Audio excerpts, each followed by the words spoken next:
প্রিয় দর্শক, আপনারা জানেন ইতিমধ্যে দেশে ফিরেছেন খালেদা জিয়া।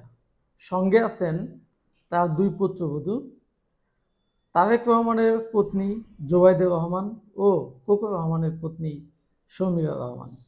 এখন দেশের সাধারণ মানুষের মধ্যে নানান কৌতূহল ছিল যে আজও কি খালেদা জিয়া ফিরবেন কিনা, বা যে দুই মাইনাস ফর্মুলা চালু করেছিল ইউনূস সরকার প্রথমে ক্ষমতা নেওয়ার পরে, সেটা বাস্তবায়ন হবে কিনা সেটা নিয়ে নানান প্রশ্ন ছিল জনমনে।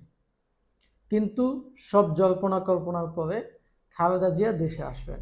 এখন দেশের জনগণের এখন কৌতূহল হচ্ছে, দেশের রাজনৈতিক পরিবেশ কি পরিবর্তন হবে, নাকি এই যে বিরাজমান অস্থিরতা চলতেছে রাজনীতিতে সেটাই বহমান থাকবে।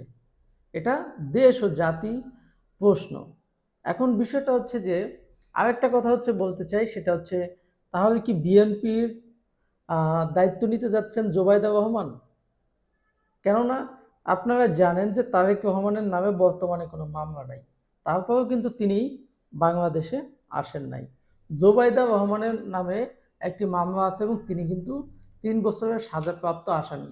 সেটা মাথায় নিয়েও কিন্তু তিনি বাংলাদেশে এসেছেন। এটা কিসের ইঙ্গিত দেয়? তাহলে কি জোবাইদুর রহমান আগামী বিএনপির নেতৃত্ব বা বিএনপির চেয়ারপারসন হতে যাচ্ছেন? তারেক রহমান কি মাইনাস হয়ে যাচ্ছেন? বা খালেদা জিয়ার তো বয়স হয়ে গেছেন, তিনি রাজনৈতিক প্রেক্ষাপট কিভাবে ম্যানেজ করবেন সেটাও প্রশ্ন। এখন সর্বোপরি যেটা বলতে চাচ্ছি সেটা হচ্ছে, বিএনপির এই যে বিএনপি নেত্রী খালেদা জিয়ার যে স্বদেশ প্রত্যাবর্তন হলো আজকে, এই প্রত্যাবর্তনে কি বাংলাদেশ এর রাজনৈতিক যে প্রেক্ষাপট সেটা কি পরিবর্তন হচ্ছে কিনা? তবে আমরা আশাবাদী, আশা করতে চাই যে খালেদা জিয়া হয়তো তিনি দেশে এসেছেন এবং তিনি যে নেতৃত্ব দিবেন সেই নেতৃত্বে যেন একটা গুণগত পরিবর্তন আসে। বিএনপির নেতাকর্মীদের উপর মানে বিএনপির নেতাকর্মীদের উপর যে দানব ভর করেছেন, দেশের রাজনীতিকে তারা যে কলুষিত করতেছেন, দেশকে যে তারা একটা অস্থিতিশীল পরিবেশের মধ্যে ঠেলে দিচ্ছেন, দখলবাজি, চাঁদাবাজি, মব সব কিছু করে তারা আওয়ামী লীগের নেতাকর্মীদের উপর যেভাবে নিপীড়ন নির্যাতন চালাচ্ছে, তাতে কিন্তু রাজনীতির সুষ্ঠু রাজনীতি ফিরবে কিনা সেটা প্রশ্ন রয়ে গেছেন। যদি এখান থেকে খালেদা জিয়া দেশে এসে যদি এখান থেকে তাদেরকে বেরিয়ে আনতে পারেন, তাহলে হয়তো দেশের রাজনীতিতে ভালো একটা পট পরিবর্তন হবে এবং দেশের রাজনীতিতে একটা স্থিতিশীল পরিবেশ হবে।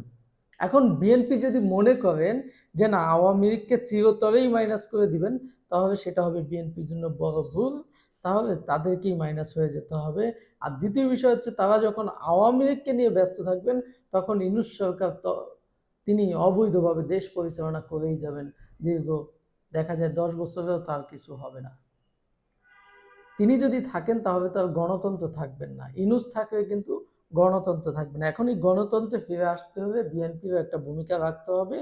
সকল ভেদাভেদ ভুলে যেয়ে রাজনৈতিক সমঝোতায় আসতে হবে, তাহলেই হয়তো ভবিষ্যৎ রাজনীতি ভালো হবে।